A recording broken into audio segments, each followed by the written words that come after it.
Almost 18 months have passed since the UK government launched its long-awaited integrated review of defence and security policy with its accompanying command paper from the MOD. And so much has happened in that time, most significantly the Russian invasion of Ukraine, with the worst armed conflict in Europe since the Second World War, laying bare a stark new challenge to the UK and its allies. So how relevant are the IR and command paper today? And what changes are needed to deal with harsh modern reality? With me, Ben Vogel, to discuss this and other questions is General Sir Richard Barrons, former head of Joint Forces Command and now co-chairman of the consultancy Universal Defence and Security Solutions. General, welcome to the Shepherd Defence podcast. Hello. So let's get going and look back to 2021 when the IR and the command paper were released. I mean, would you describe those as being the right documents at the right time? I think at the time that they were published, and we should remind ourselves that they were the result of a lot of work across government. They did an appropriate job of beginning to define how the world was changing, how more threatening it was going to be to the UK in terms of its values, its security, and its prosperity. And it began to articulate a coherent approach to dealing with this world. But I think even at the time, it understated the resources that were going to be necessary to manage this new world. And it definitely, and no one would have expected it to capture the effect that the war in Ukraine and the developing concern over Taiwan would have on what we must now do for our defense and security. I know you've said in the past, and I did a bit of research and looked up a webinar that you appeared in. You mentioned something about every single defence review since the 1990s has fallen short, and that the integrated review risks seizing catastrophe from the jaws of triumph, which is a very evocative phrase. You were saying that last year, and obviously with everything that's been going on that we've been talking about, such as Ukraine, arguably those feelings are just as true today.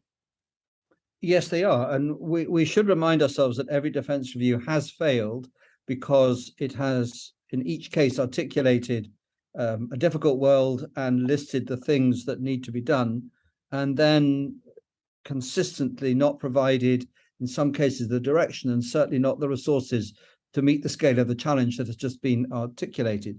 In the case of the integrated review of 2021, it did a better job of describing a different world, but it stopped short, really, of, I think, of grasping the degree of existential risk that the UK and our allies now face. And even in 2021, it didn't deliver the resources in defence alone to either put right what is currently adrift, and definitely not to expedite the changes that need to happen in terms of size and technology and training. But there are certain aspects of both documents, CIR and command paper, which do appear to have addressed certain issues correctly or semi-correctly. Is that fair to say? I mean, can we try to accentuate the positive, or is it worth accentuating the positive in this particular context?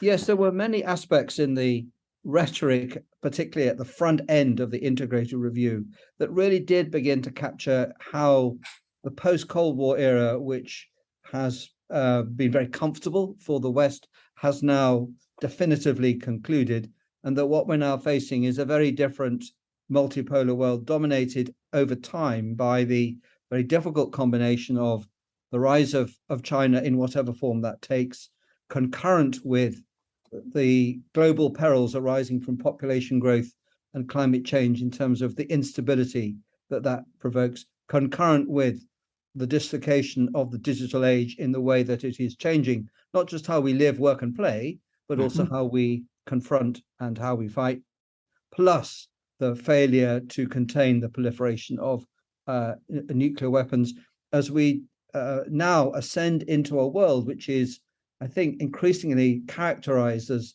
a clash between liberal democracy, which is no longer going to be preeminent in a world by some sort of divine right, and autocratic capitalism, which in the eyes of many in the world is proving to be more resilient and more successful in the face of the challenges I have described. And in this environment, the integrated review said we were heading down this road, but it then articulated some very general and in some cases rather tokenistic approaches to it, which I think the events of 2022 in Ukraine and in the South China Sea are exposing as simply not enough. I mean, given the sheer complexity of the different multifaceted issues that you've just mentioned, General, I think it's is it possible to defend the authors of both documents by saying it's almost impossible to capture and encapsulate a doctrinally coherent strategy in the face of all these various multifaceted problems? I think the authors did a very good job of beginning to say how different this world is going to be.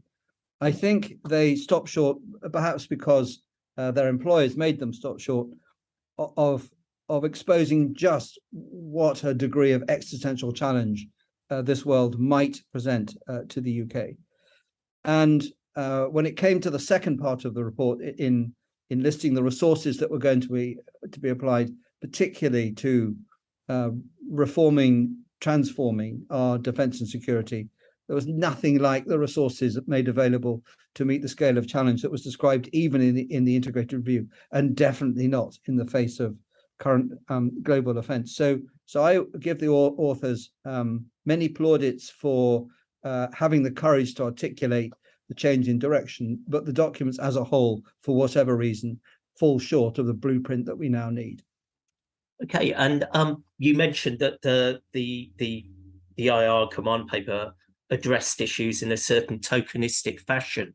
Are there any signs of that kind of tokenism changing or a lesson being learned in the period since the publication of the IR, given the challenges presented by Ukraine and China today? So I think in the way the world has turned out in 2022, events have acted as a massive accelerant of the sorts of changes that we were beginning to move towards, in my view, rather gently and over too long a timescale. I mean, the war in Ukraine, to take an example, has illustrated to us very powerfully what war in the 21st century really looks like, both in the ways that it's different from the conventional war that we perhaps last saw in the Cold War, and the ways that it is actually the same when you're fighting for territory.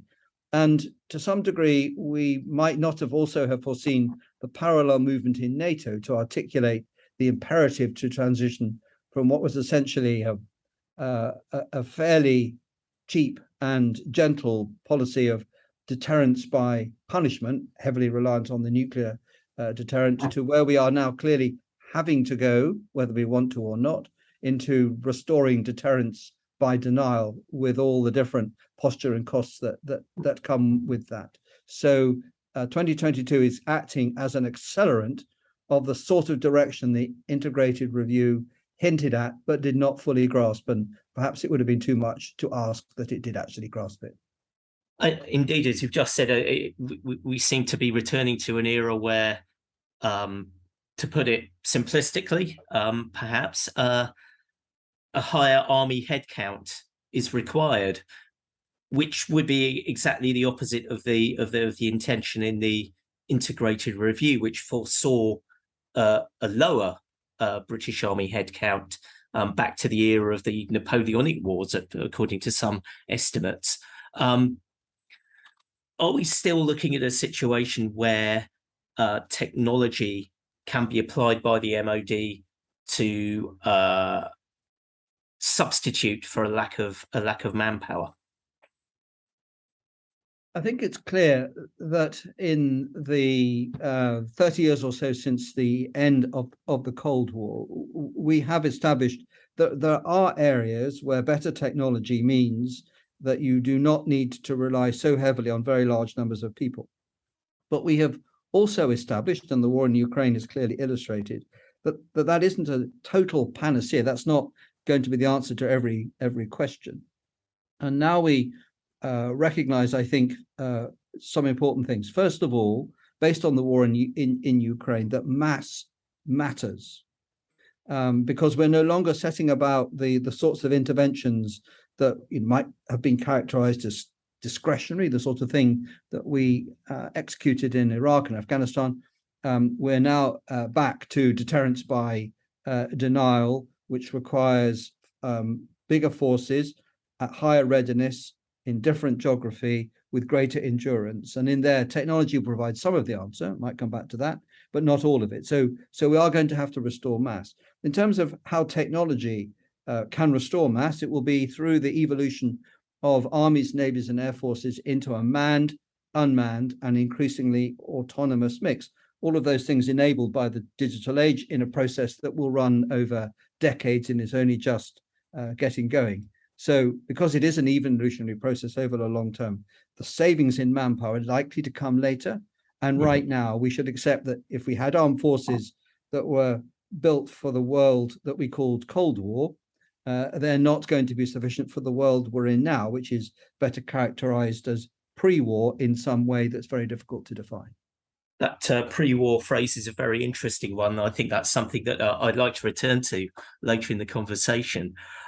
We're talking about how the army should be building up its forces in the future, in terms of how it should be procuring new platforms in the future in order to sort of effectively deter potential enemies, as well as fight on the battlefield effectively. Is it fair to say that the MOD has fallen short, particularly in terms of well-known fiascos such as Ajax and Warrior? I mean, you've served in the army for many years. You've worked with the MOD for many years, General. Why is the MOD getting it so wrong? And what is the solution, in your opinion?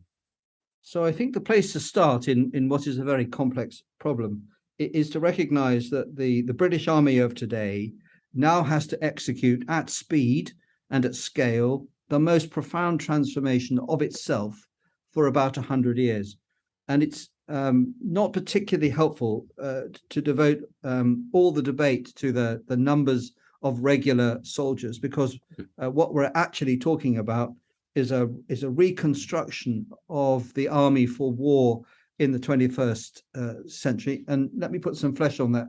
So we used to conceive of an army that was essentially built around the tank, supported by armored infantry, artillery, and engineers. And over the last 30 years, that has diminished as the army has essentially been committed to a series of lighter counterinsurgency tasks. But the things that the army relied on heavily in the Second World War and in the Cold War, so for example, comprehensive air defense and very powerful long-range weapons, all of those things were much diminished. And the army of today is inverting itself into something that begins with its capacity for intelligence, surveillance, and reconnaissance, connected by digital age command and control systems to increasingly long-range precision fires with the maneuver element, 21st century armor, which will include tanks and infantry under armor, but in a different way, playing much more of a supporting role to the way that digital technology allows the army to achieve its objectives as it evolves into this manned, unmanned, and autonomous mix. And in that transformation, yes, of course, there will be demand for regular soldiers, but also a much bigger role for the reserves in a way that is historically, I think, more common in British military history. And of course, also supported by a resilient home base, including industry. We can no longer assume the army prepares at leisure at home and then sallies forth abroad before the war starts. The war starts in the homeland these days. So if you bundle all of that together, the transformation of the army is a lot more than about the number of people, but it is also about its acquisition. And there are two perils here. One is that the MOD has not successfully done what ought to be a relatively straightforward job of procuring a modern armored vehicle. And secondly, the MOD and the Army and the services have got to learn to acquire digital age capability at the speed of development of digital age technology, and systems designed to acquire platforms at 30-year cycles just won't work for that. Now, they all know that. They're all capable of doing it, and now they need to be unlocked with policy and resources to do it. That's right. I remember there was a lot of talk of agile procurement many years ago by the MOD and government. I'm not quite sure how far that was actually put into practice, or whether that was just a ministerial buzz phrase of the time.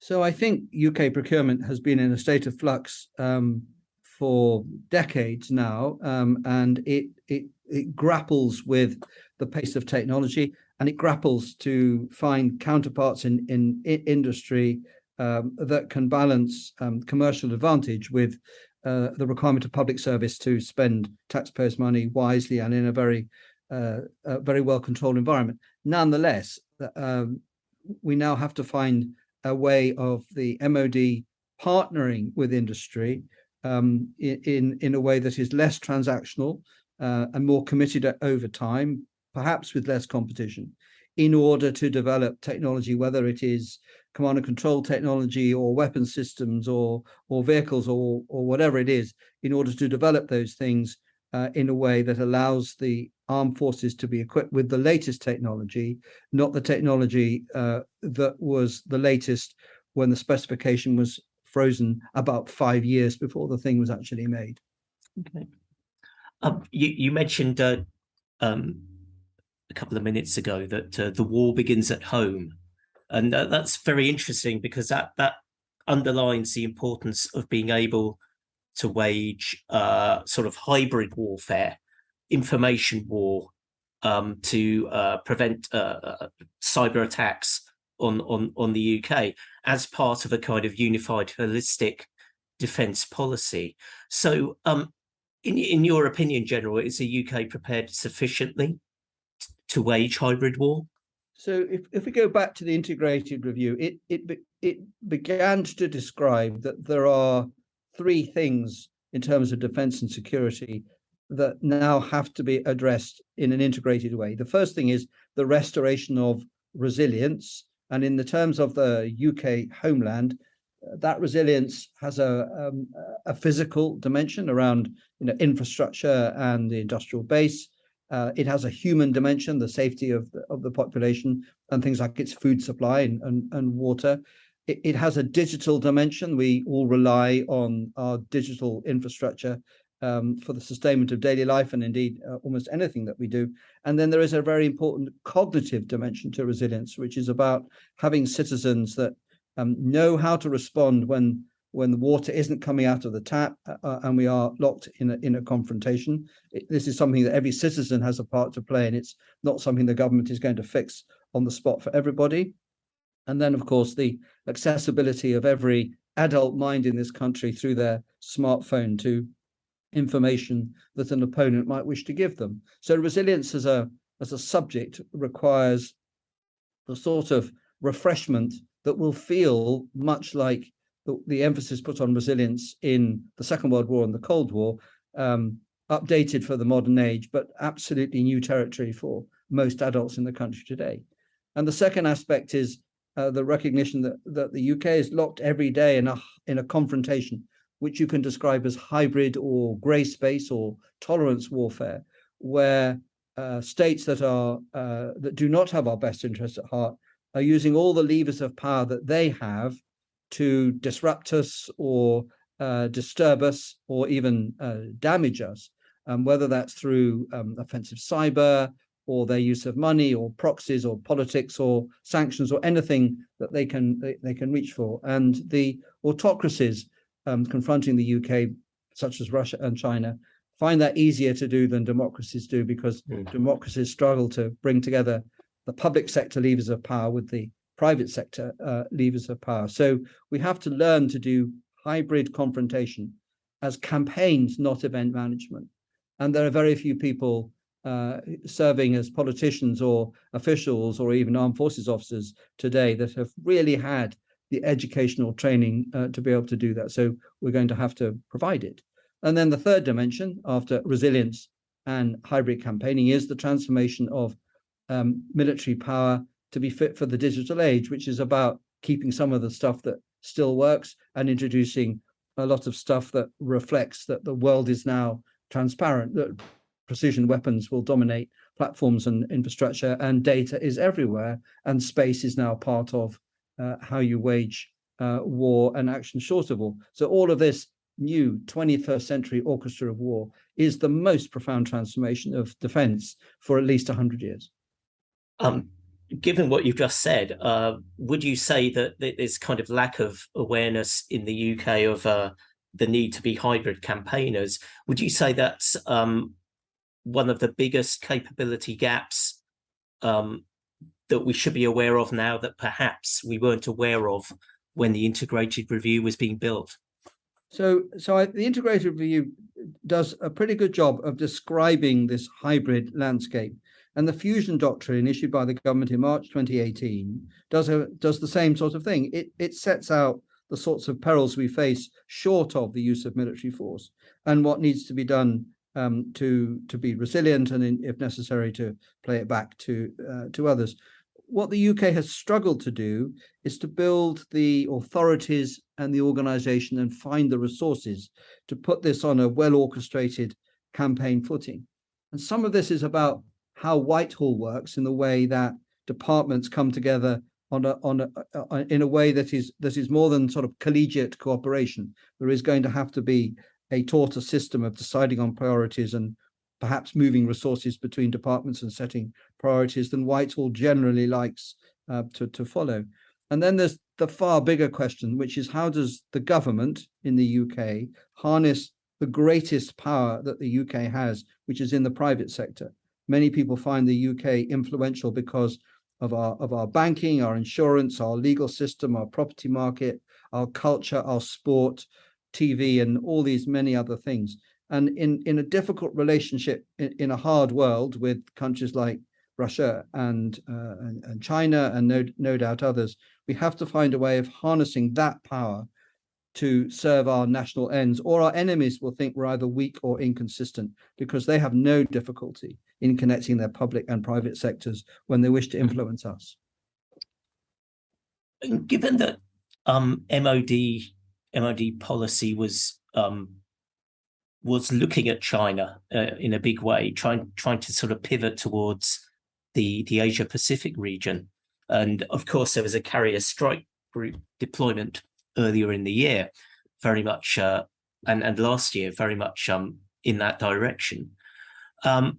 Is that an example of a miscalculation necessarily by the MOD, in that they weren't to know, obviously, Russia would invade Ukraine, but it led some people to think that the UK had taken its eye off the ball in Eastern Europe by putting all its eggs, it seemed, in the Indo-Pacific basket. Is that a fair criticism, would you say?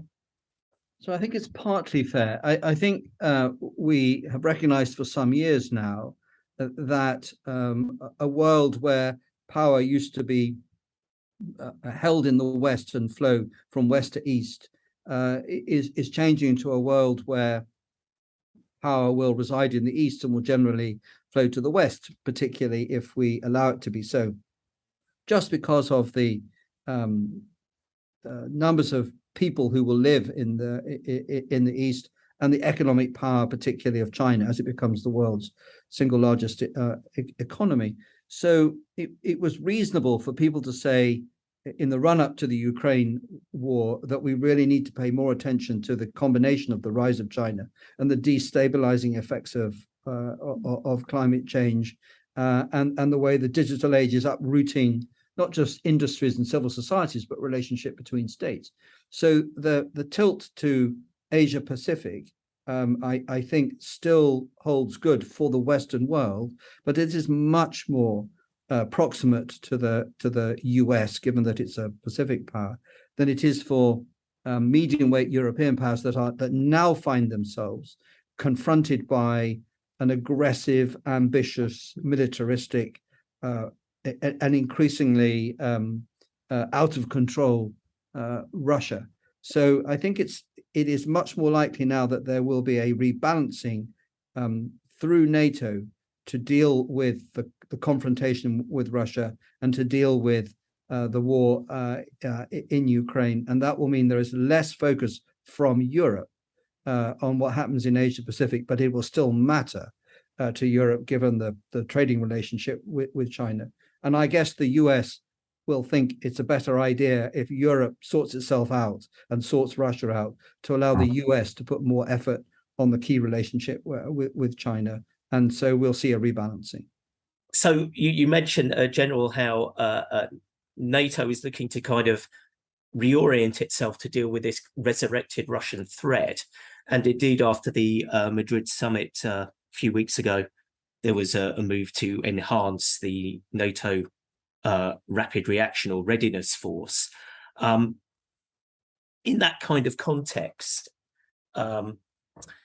this requires perhaps a kind of rebalancing of the budget or a reallocation of certain UK MOD resources if the MOD is going to take greater role in participating in NATO deterrence. You personally, General, have described the UK defence budget as broken in the past. So I'm interested in your opinion of where we are at the moment and where we should be going in the future as far as defence spending is concerned. I know money isn't everything, but it's a pretty important factor. So if we start with the state of the UK defence programme, we can explain very well where we are now, and we can plot a trajectory that starts really with the end of the Cold War in 1990 to the present day, where UK conventional armed forces have got smaller. They've have some extremely good equipment, but in ever smaller numbers and less visible to the public eye, also hollowed out in terms of the stocks on the shelves, the strength of the reserves, the industrial capacity to support a remobilization, the resilience of the home base. And why wouldn't we have been in that position in the absence of an existential threat, which we genuinely did not feel, I think, until, in some cases, until about 2015, and then we became more alert to an aggressive Russia. On the other hand, if you look at what NATO has just said, and we are a leading NATO power, NATO has, in its strategic concept, identified that it has to deal not just with Russia, but with the NATO membership voice in a tricky world, perhaps dominated by the rise of China.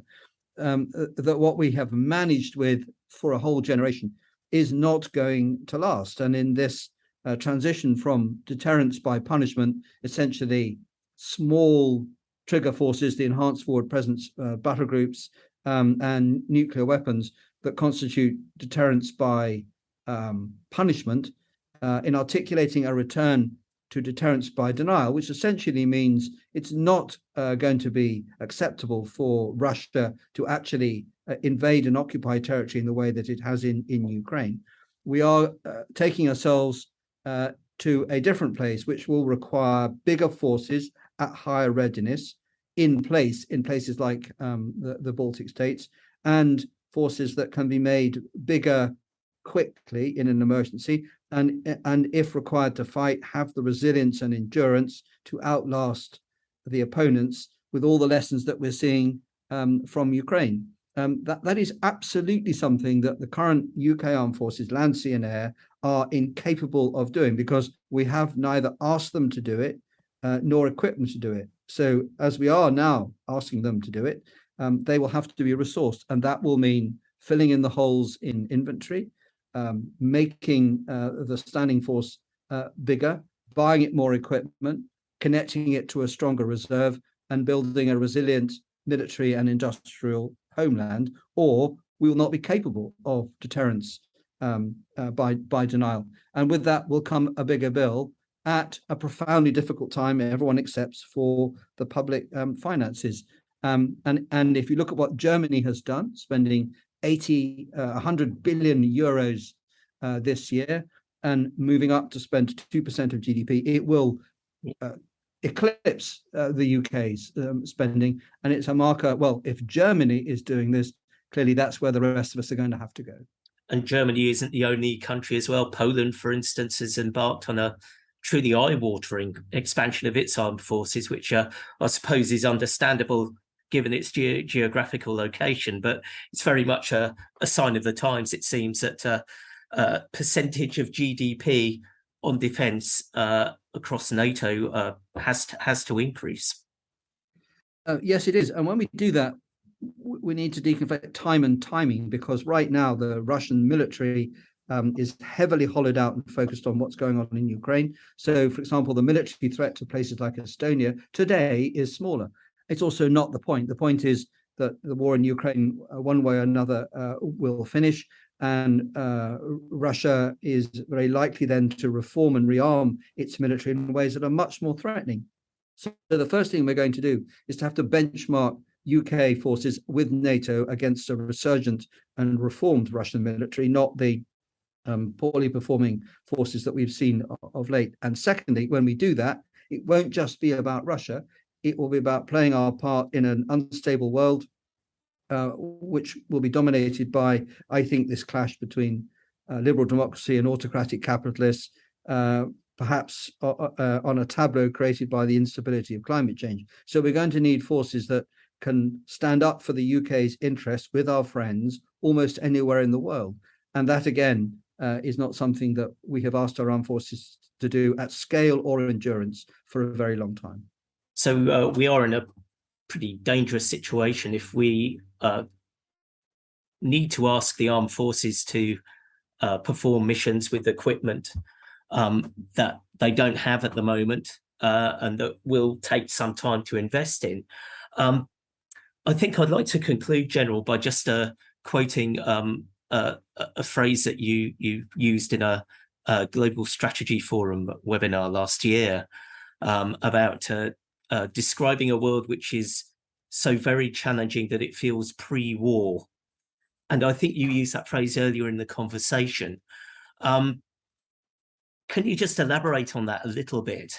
Because it does seem a fairly alarming phrase in many ways, because many people will turn their minds back to the 1930s. And indeed, General Sir Patrick Saunders at the recent Russie Land Conference talked about this being our 1937 moment.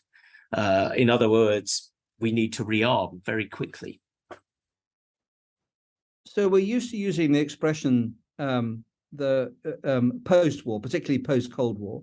And we've had the joy since 1990 of living in a world where we didn't feel existential threat to the homeland in a way that our ancestors felt was, just normal for hundreds of years.